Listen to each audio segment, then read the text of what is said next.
Өнөөдрийн байдлаар эрүүл мэндийн цахимгүйлт 2021-д 20 мянган оролцогч хамрагдсан нь олон улсын нэр хүндтэй дэлхийн шилдэг марафоны оролцогчдын тоонд төгсөн үзүүлэлт болж байна. Энэхүү гүйлтийг 2021 оны 3 дугаар сарын 15-наас 28-ны хооронд зохион байгуулж байгаа бөгөөд оролцож амжаагүй иргэд одоо ч нэгдэх боломжтой юм.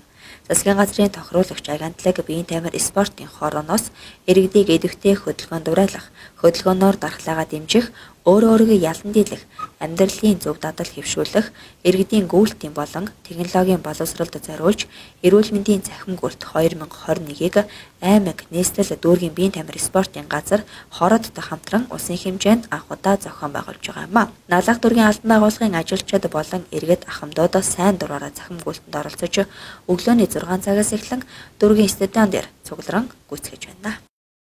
За тэгэхээр Налах дүүргийн маань иргэд бас стадионо тайраад өглөө бас өөрсдөө эрүүл мэндэд анхаардаг болсон байна. Тэгэхээр энэ төрлийн мэдээллийг бас өгөхгүй. Яг одоо бол өглөөний 8 цаг бол өнгөрч штэ. 8 хариулж байна. За юу яасан байгаа?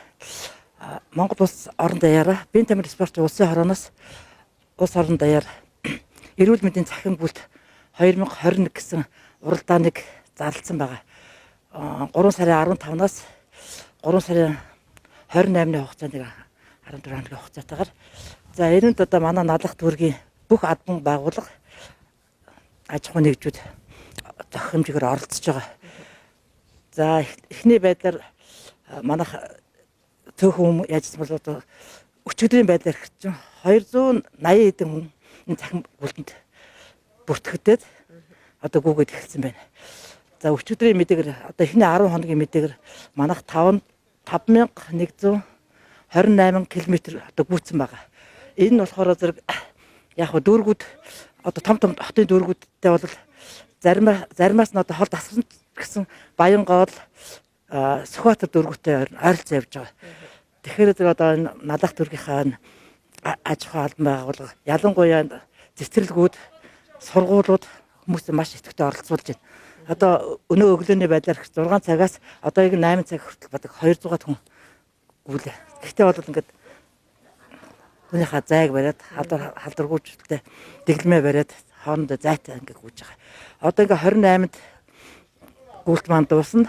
Эхний 10 өдрийн байдлаар улсын хэмжээнд 19421 иргэн нийт 246503 км зам туулсан статистик үзүүлэлт гарсан байна. Тухайлбал 3 дугаар сарын 24-ний өдөр Говь Алтай аймаг Дангаараа 14507 км зам туулж энэхүү аяны хүрээнд нэг группийн нэг өдөрт туулсан хамгийн дээд амжилтыг шинжилжээ. Улмаар Говь Алтай аймаг нийт 32924 км зам туулсан амжилтаараа 10 өдрийн дараах байдлаар эрүүл мэндийн цахим гүйлт 2021-ийг улсын хэмжээнд тэргүүлж эхэлсэн байна. Өнгөрсөн 9 хоногийн хугацаанд хамгийн урт зам туулсан амжилтыг улсын хэмжээнд Согон хайрхан дүүрэг 31350 км-ээр тэргүүлж байгаа хэдий ч Налах дүүргийнхэн ч удаалan оролцож байгаа юм а. Ямар ч байсан тэр болтол 28 хүртэл ард иргэдээ болохоор зэрэг энэ гүйлтэндээ идэвхтэй сайн оролцоороо гүгөөнүүд нь Налах дүүргийнхаа нэмэрт ганцхан километр ч гэсэн бас нэмэр болно шүү гүгээд өгөрөө л гэж хэлмээр байна. Тэгж уриалж байна. Тэгэхээр суугаа ажил хийж байгаа хөдөлгөөний төвчлөлд орсон хүмүүс маш олон байгаа шүү дээ, тийм ээ, сүүлийн жилүүдэд. Гүйлт буюу энэ одоо хөдөлгөөн хийсний ач тусыг бас иргэдтэй хүргэхэд. За ер нь гүйлт гэдэг чинь одоо манай энэ хөнгөн атлетикийн спорт одоо хатан хаан ч одоо гүйлтээс эхэлттэй байхгүй юу? Гүйлт төр хичээсэн хүн бол биеийн бол бүх одоо булчин шөрмөс бол яг жигтэн хөгжин зүр судасны үйл ажиллагаанд маш сайнаар нөлөөлдөг. Ер нь зүгээр энгийн хүнч спортын хүнч гэсэн за спортынхан бол спортынхаа яадаг чи энгийн хүн бол тогтмол гүйж алхаж явах хэрэгтэй. Ингэснээр бол одоо өдөрт одоо нөгөө 1000 удаагийн алхалт гэдэг байгаа чинь энэ нь болохоор хүмүүсийн эрүүл мэндэд маш ашигтай. Тэгээд алхалтаасаа гүйлт рүү шилжих юм бол хүний хөдөлгөөн одоо хөгжил эрүүл мэндэд маш чухал ач холбогдолтой. Одоо өөрөөр жишээ авахад одоо өглөө болгон гүйснээ ачуулсан одоо надад бол одоо нөхөл гар өвдөх тийм өвчин зовлон байхгүй. Тэгэхээр зэрэг одоо хүмүүсийг бол өглөө тогтмол заавалж айхтар ширэнгүүс цайхан өөрийнхөө темпэнд тохируулаад өглөө болгон гүйж байгаарай л гэж хэлмээр байна. Энэ нь болохоор эрүүл мэндэд маш их ашигтай. Сахарын өвчин, зүрх судасны өвчнөд өвдөхгүй тийм холбогдолтой байдаг.